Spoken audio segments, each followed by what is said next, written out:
Assalamualaikum warahmatullahi wabarakatuh. Selamat pagi teman-teman dan juga Ibu Seti Perdirahayu selaku dosen mata kuliah Apresiasi Budaya. Perkenalkan, kami dari kelompok 2 pada kesempatan kali ini akan mempresentasikan mengenai unsur-unsur kemanusiaan. Unsur kemanusiaan yang akan kami bahas pada kesempatan kali ini yakni meliputi unsur keadilan, yang kedua unsur pandangan hidup, dan yang ketiga ialah unsur tanggung jawab. Next.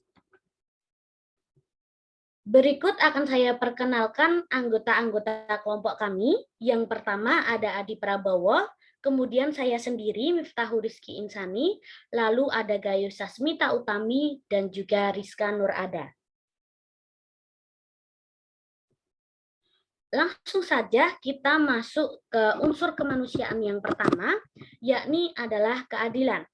Keadilan sendiri menurut KBBI berasal dari kata adil atau di dalam bahasa Arab yakni adl. Dengan arti yakni sama berat, tidak berat sebelah, dan juga tidak memihak. Kemudian, keadilan sendiri secara leksikal dapat diartikan dengan sama atau menyamakan maupun setara. Lalu, secara umum, keadilan sendiri dapat diartikan sebagai menjaga hak-hak makhluk hidup yang lain dan juga menjaga keseimbangan antara hak dan juga kewajiban. Keadilan menurut Aristoteles, yakni kelayakan dalam sebuah tindakan manusia. Kelayakan di sini dapat diartikan sebagai titik tengah antara kedua ujung yang ekstrim, di mana kedua ujung ini menyangkut orang ataupun benda.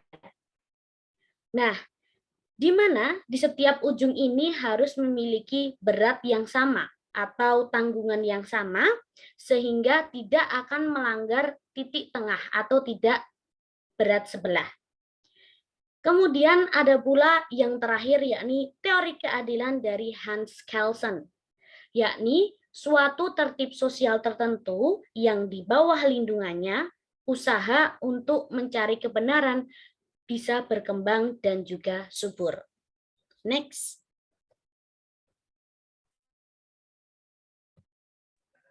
Unsur kemanusiaan yang kedua yaitu pandangan hidup. Menurut Kocaraningrat, pandangan hidup suatu masyarakat ditentukan oleh nilai-nilai yang dianut dan dipilihnya secara selektif. Pandangan hidup juga sering disamakan dengan istilah ideologi. Dan menurut William pada 1959, ideologi terdiri dari dua komponen. Yang pertama, prinsip-prinsip filosofis, saran atau usulan yang melandasi suatu kegiatan. Dan yang kedua, yaitu pembenaran intelektual dalam sistem norma. Jadi, pandangan hidup dapat disebut sebagai pedoman, nilai-nilai yang dianut, atau petunjuk seseorang dalam menjalani kehidupan. Pandangan hidup merupakan bagian dari manusia yang mencerminkan citra dari kepribadian manusia yang dapat dilihat dari tingkah laku dan perkataannya. Pandangan hidup adalah sistem panduan yang dianut oleh suatu golongan atau lebih, khusus lagi oleh individu-individu tertentu dalam masyarakat. Maka dari itu, setiap orang memiliki pandangan hidup yang berbeda-beda.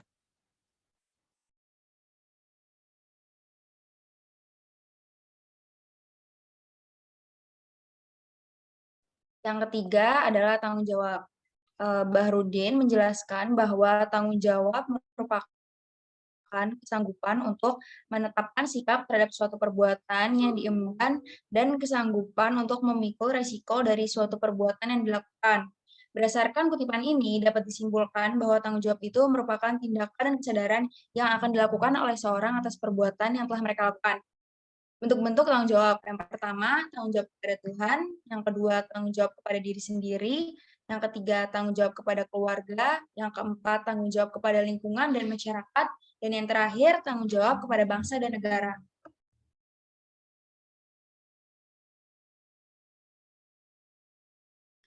Berikut akan kami sampaikan mengenai analisis wujud kebudayaan dalam dengan mengangkat objek yakni upacara kacar kucur.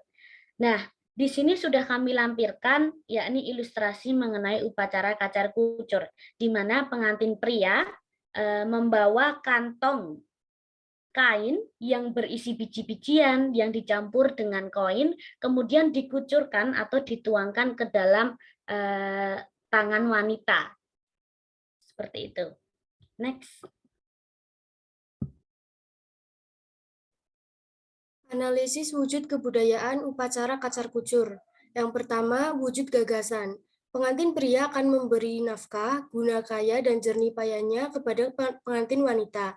Yang kedua, aktivitas. Pengantin pria mengucurkan atau menuangkan kantong kain berisi uang logam dan bahan pelengkap lainnya kepada pangkuan pengantin wanita. Yang ketiga, artefak. Yang pertama ada uang logam, beras kuning, biji-bijian dan kacang-kacangan, rempah-rempah, kain sindur, dan kembang telon yang berisi kembang bunga mawar, kenanga, dan melati.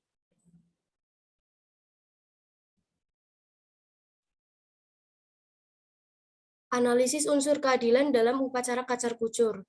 Unsur keadilan dalam upacara kacar kucur terlihat dari wujud gagasan dari upacara tersebut, yakni pengantin pria yang memberi nafkah kepada pengantin wanita. Unsur keadilan nampak dari kewajiban seorang suami yang memberikan nafkah kepada istrinya, dan istri juga bertanggung jawab dalam memelihara harta suami dengan baik. Sehingga baik suami maupun istri, keduanya saling menjaga dan melaksanakan hak-hak dan kewajibannya masing-masing, dan terwujudlah timbal balik yang baik dan keseimbangan. Analisis unsur pandangan hidup dalam upacara kacar kucur. Yang pertama, seorang suami mempunyai pandangan untuk memberi nafkah kepada sang istri. Yang kedua, seorang istri memiliki pandangan bahwa hakikat istri adalah menerima nafkah dari suami dan mengelolanya sebaik mungkin untuk kepentingan rumah tangga.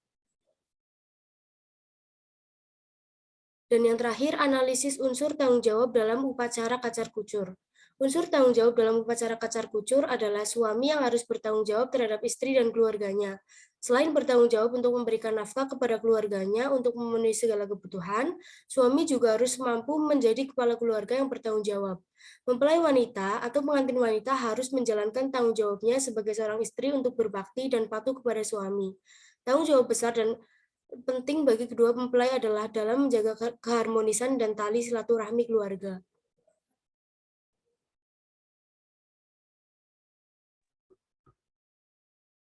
Baik teman-teman, itu adalah presentasi yang sudah kami sampaikan dan berikut adalah referensi-referensi yang kami ambil untuk menyusun PowerPoint pada pagi hari ini. Next.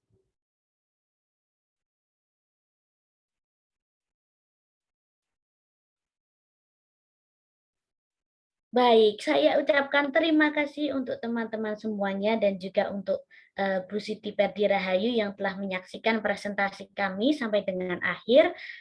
Kami mohon maaf jika terdapat kesalahan teknis maupun kesalahan dalam menyampaikan materi. Terima kasih dan sampai jumpa. Wassalamualaikum warahmatullahi wabarakatuh.